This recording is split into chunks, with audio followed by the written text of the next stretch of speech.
Next, and Alex has been intently listening to this Justin Bieber story. Yeah, I have, because I actually have a bunch of Team Bieber shirts over there offset. You believe the Biebs. You believe. I always believe the Biebs. Yeah, it's a good way to go. Bieb, country, I don't know even who's below that.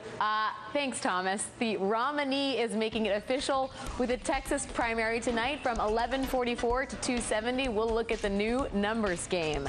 And how Rudy, former Mayor Rudy Giuliani, is gifting Mitt Romney with his very own Cory Booker moment. Plus, Jamie Rubin on America's Game of Drones, and a congressional candidate whose campaign is literally going to pot. Now starts in a mere 180 seconds. After the break, joint talks. A congressional candidate from California is running on a platform to legalize marijuana. Is the country ready for a year-long 420? We will ask him when he joins us live next on Now. Oh, once upon a midnight. I have a bumper sticker that tells you I'm certainly on the side of the fish. I'm against the drones in the national forest, and I am a medical marijuana patient. So I'd like to introduce a friend of mine, John Llewellyn.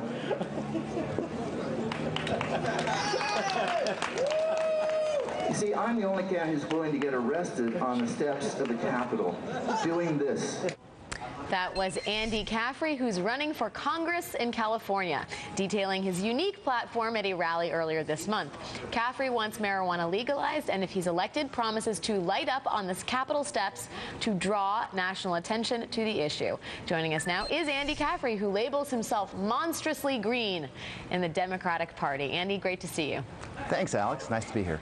So, Andy, I want to draw some attention to your overall platform, the monstrously green moniker that you've adopted. You're interested, obviously, in the legalization of marijuana, the climate crisis, ending corporate personhood, taxing the super rich, ending presidential crime by punishing it, and, of course, electoral reform.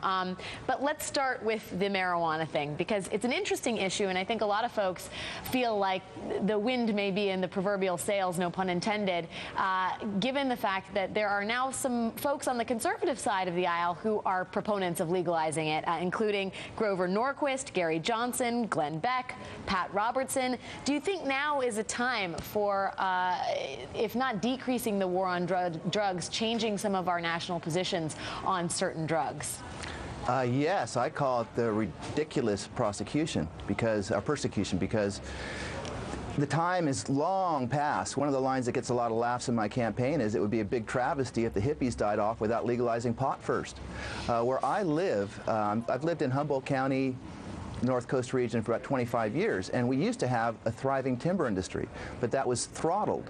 And now we have a very narrow range of opportunities in the rural parts of Northern California, and marijuana is providing anywhere between 25 and maybe 60% of our total income. So our entire economy on the North Coast has made a transformation over the last 15 years, and now it's just time to stop throwing people in jail. No one should be in jail. Over 800,000 people a year are arrested for marijuana in this country. It's just not right. I want to play a little bit of sound. The president weighed in on the subject of drug legalization when he was in Cartagena. Let's hear what he said. I personally, and my administration's position, is that legalization is not the answer. Nevertheless, I'm a big believer in looking at the evidence, having a debate. I want to open this up to our panel for a second. Steve, there are 17 states plus Washington, D.C., where medical marijuana is legal. The president there not, I don't know, keeping the door sort of open to a conversation around legalization. What's your prognosis on this taking a hold, in terms of a national policy? I think it's really going to take some time. I mean, what you have with Andy there, and it's an interesting story, but what he's talking about in his district is something that's very unique in terms of the role that marijuana plays in the economy there.